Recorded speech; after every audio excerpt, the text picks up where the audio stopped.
Hi guys, मैं सर्वेश कुमार स्वागत करता हूं आपका ऑब्जेक्टिव इलेक्ट्रिक ज्ञान चैनल में। आज हम बात करेंगे कुछ बेसिक इलेक्ट्रोस्टैटिक्स फार्मूलों के बारे में। तो गाइस, ये वीडियो स्टार्ट से लेके एंड तक जरूर देखें।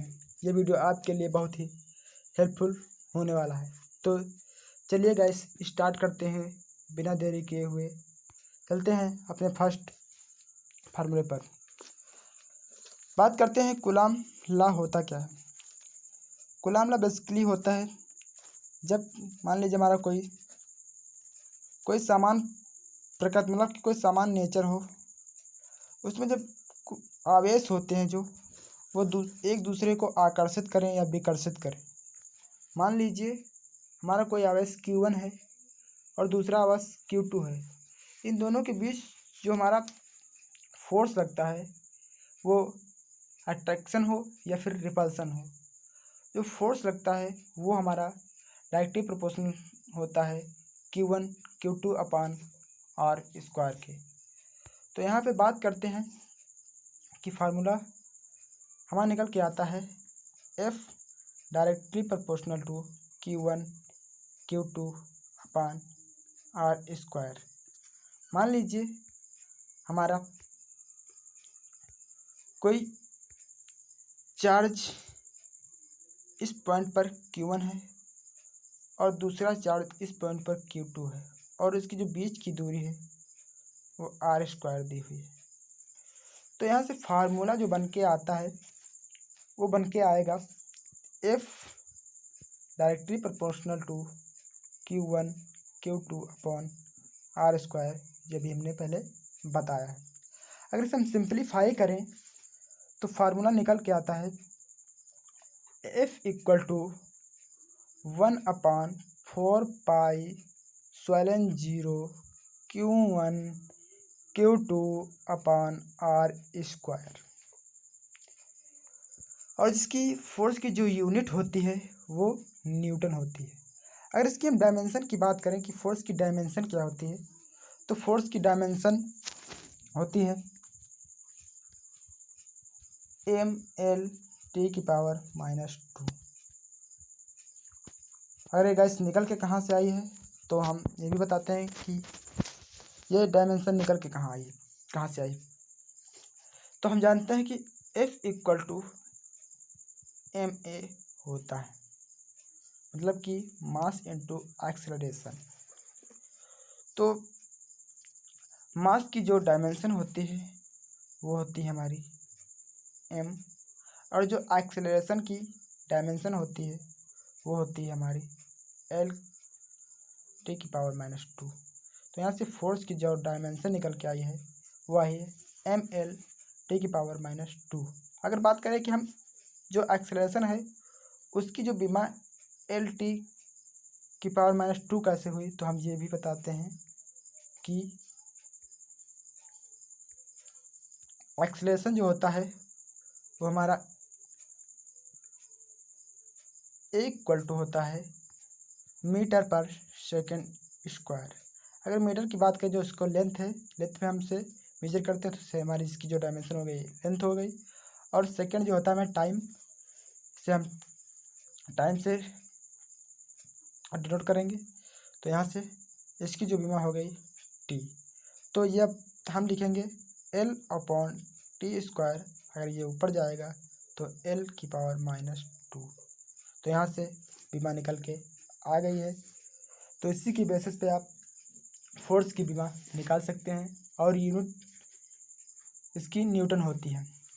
और यहाँ पर जो क्वांटिटी यूज की गई हैं उन क्वांटिटी का मतलब भी बताया गया है कि F equal to magnitude of the force, मतलब कि जो बल का परिमाण है, और स्वलन 0 जो है परमिटिविटी ऑफ फ्री स्पेस, वायु की विद्युतशीलता है। जो यहाँ Q1 और Q2 जो दिए गए हैं वो इलेक्ट्रिकल चार्ज हैं, और जो Q1 और Q2 के बीच की दूरी R, यहाँ जो Q1 और Q2 के बीच की दूरी जो R है वो हमारे दो चार्जों के बीच की दूरी है। यहाँ पर R equal to distance between two charge. अब हम बात करते हैं अगले फार्मूले के बारे में। तो चलते हैं अपने नेक्स्ट फार्मूले पर और देखते हैं क्या है।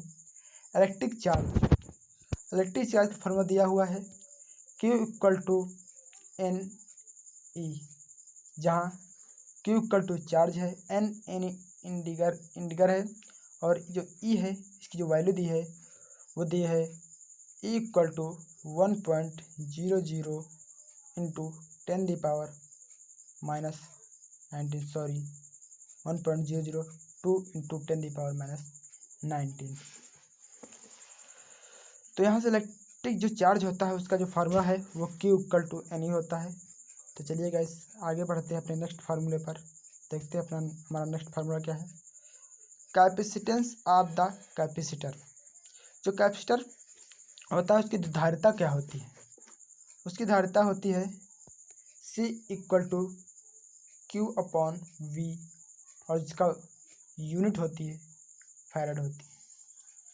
जहाँ दिया हो C equal to capacitor, Q equal to charge, V equal to volt.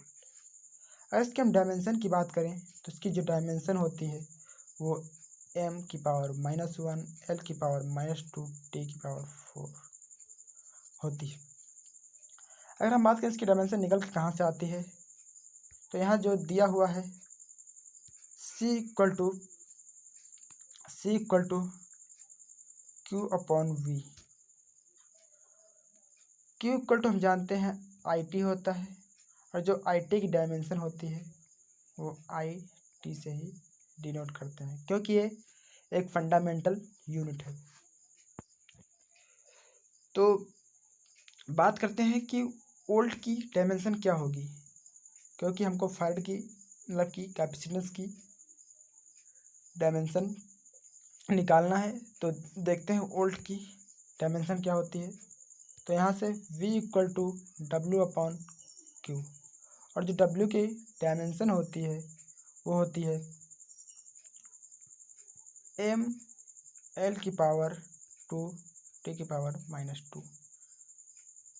तो W का जो वर्क का जो फार्मूला होता है, अगर उसका हम बता दें कि F equal to force into displacement, तो यहाँ से फोर्स की जो डायमेंशन होती है वो होती है m⁻⁻2। इसी बेसिस पे आप कैपेसिटेंस का भी फार्मूला निकाल सकते हैं। तो चलिए गाइस बढ़ते हैं अपने नेक्स्ट फार्मूले पर और देखते हैं नेक्स्ट फार्मूला क्या है। Energy storage in charge capacitor, जो कैपेसिटर होता है उसका जो एनर्जी स्टोर होती है वो किस फॉर्म में स्टोर होती है, उसी का फार्मूला यहाँ पर बताया गया है। तो यहाँ पे दिखाया गया है E equal to half CV²। तो यहाँ पे जो दिया हुआ है उसकी जो क्वांटिटी है उसका मतलब यहाँ से U इक्वल टू है हमारा storage energy, C equal to होता है चार्ज, और जो V का यहाँ मतलब है वोल्ट, मतलब U equal to half CV²। ये फार्मूला बनता है एनर्जी स्टोरेज का। अगर मान लीजिए हमारे पास कैपेसिटर्स की वैल्यू ज़्यादा है तो एनर्जी जो स्टोर होगी वो प्रत्येक कैपेसिटर की एनर्जी अलग अलग स्टोर होगी। अगर सब हम कैपेसिटर की एनर्जी को कैलकुलेट करें, मतलब कि ऐड कर दें, तो हमारी टोटल कैपेसिटर का हमारा एनर्जी निकल आएगा। तो यहाँ से फार्मूला दिया हुआ है U equal to U1 plus U2 plus U3 and so on, कुछ भी हो, कितने भी कैपेसिटर लगे हुए हैं उनकी एनर्जी आप कैलकुलेट कर सकते हैं। तो बढ़ते हैं अपने नेक्स्ट क्वेश्चन पर और देखते हैं नेक्स्ट फार्मूले पर, देखते हैं नेक्स्ट फार्मूला क्या है। Equivalent capacitance of capacitor, capacitor का जो टोटल धारिता होती है, जो संदर्भ की जो कुल धारिता होती है उसका जो फार्मूला क्या होता है। तो इस फार्मूले को निकालने के लिए हमारे पास दो कनेक्शन होते हैं, एक सीरीज कनेक्शन होता है और एक पैरेलल कनेक्शन होता है पैरेलल कनेक्शन होता है। तो अभी हम बात करते हैं सीरीज कनेक्शन क्या होता है। सीरीज कनेक्शन वह कनेक्शन होता है जिसमें वोल्टेज हमारा जो होता है वो प्रत्येक कैपेसिटर का वोल्टेज डिफरेंस होता है, पर जो धारा होती है, जो करंट होती है, वो सेम होती है। तो जो सीरीज होता है उसकी जो धारा होती है वो सेम होती है, बट जो वोल्टेज होता है वो डिफरेंस होता है। तो यहाँ से अभी उसके कनेक्शन की बात करते हैं। तो उसका जो कनेक्शन होता है वो होता है, ये हमारा एक वोल्ट है, C1 कैपेसिटर है, C2 कैपेसिटर है और C3 कैपेसिटर है लगा हुआ है। तो उसमें जो धारा बहेगी I वो सेम होगी, और जिसका जो वोल्टेज है वो डिफरेंस होगा। प्रत्येक कैपेसिटर का वोल्टेज डिफरेंस होगा। तो ये जो कनेक्शन है वो सीरीज कनेक्शन है। और जो उसकी टोटल जो कैपेसिटेंस है, इक्विवेलेंट जो कैपेसिटेंस होगा वो होगा CT equal to 1/C1 plus 1/C2 plus 1/C3।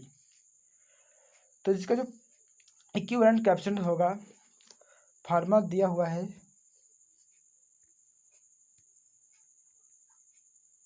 CT equal to 1/C1 plus 1/C2 plus 1/3 and so on 1/CN। ये सीरीज का फार्मूला है। अगर हम बात करें पैरेलल कनेक्शन की, तो पैरेलल कनेक्शन वह होता है जिसमें वोल्टेज तो सेम होता है, बट जो करंट होती है वो डिफरेंस होती है। करंट हमारा सभी कैपेसिटर में अलग अलग बढ़ जाता है, और जो वोल्टेज होता है सभी कैपेसिटर का वोल्टेज समान होता है। तो अगर इस कनेक्शन की हम बात करें तो इसका कनेक्शन होता है, आइए देखते हैं। मान लीजिए एक कैपेसिटर हो गया C1, दूसरा कैपेसिटर हो गया C2 और तीसरा कैपेसिटर हो गया C3। अगर इसके कनेक्शन की बात करें तो ये हमारा इस तरह से कनेक्ट होते हैं, और जिसका ये हमारा वोल्ट होता है, वोल्टेज लगा होता है, वोल्टेज सोर्स। तो इसका जो वोल्टेज होता है वो सेम होता है, बट जो उसकी करंट होती है, यहाँ से हमारी I निकलती है, और ये हमारी I1, और ये हमारी I2, और ये हमारी I2, और ये हमारी I3। ये सभी ब्रांच में बढ़ जाती है, और प्रत्येक कैपेसिटर की धारा डिफरेंस होती है। तो ये हो गई हमारे पैरेलल कनेक्शन की बात हो गई। अगर इसके जो बात करें कि टोटल जो कैपेसिटेंस होगी वो क्या होगी, तो टोटल कैपेसिटेंस हमारा होगा CT equal to C1 plus C2 plus C3।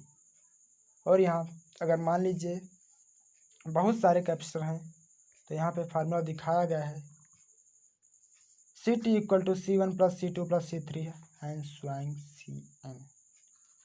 मतलब कि कोई भी कितने भी नंबर ऑफ कैपेसिटर हों, फार्मूला यहीं लगेगा। अब हम बात करते हैं नेक्स्ट फार्मूले की ओर चलते हैं। रिलेटिव परमिटिविटी मतलब कि सापेक्ष विद्युतशीलता। जो सापेक्ष विद्युतशीलता होती है उसका यहाँ पर फार्मूला दिखाया गया है, epsilon R equal to epsilon M epsilon 0। तो जो हमारा रिलेटिव परमिटिविटी होती है वो किसी मटेरियल की परमिटिविटी और जो वैक्यूम की परमिटिविटी, इनका जो रेशियो होता है वो हमारा रिलेटिव परमिटिविटी होता है। तो रिलेटिव परमिटिविटी बेसिकली यही होता है कि हमारा जो मटेरियल का किसी भी पदार्थ की विद्युतशीलता हो, या फिर किसी पदार्थ की विद्युतशीलता हो और निर्वात में जो विद्युतशीलता हो, उसका जो अनुपात होता है वही हमारी सापेक्ष विद्युतशीलता होती है। यहाँ पे इसकी डिनोट भी किया गया है कि ER equal to relative permittivity epsilon M equal to permittivity of the material, epsilon 0 equal to permittivity of the vacuum permittivity of vacuum. तो गाइस अगर ये वीडियो हमारा पसंद आया हो तो इसे लाइक करिए, दोस्तों में शेयर करिए, और अभी तक मेरे चैनल को सब्सक्राइब नहीं किया है तो हमारे चैनल को सब्सक्राइब करिए और साथ में बेल आइकन को ज़रूर प्रेस करें और उसे ऑल पे सेट रखें ताकि हम कोई भी वीडियो डालें वो आपके पास सबसे पहले पहुँचे। Thanks for watching my video.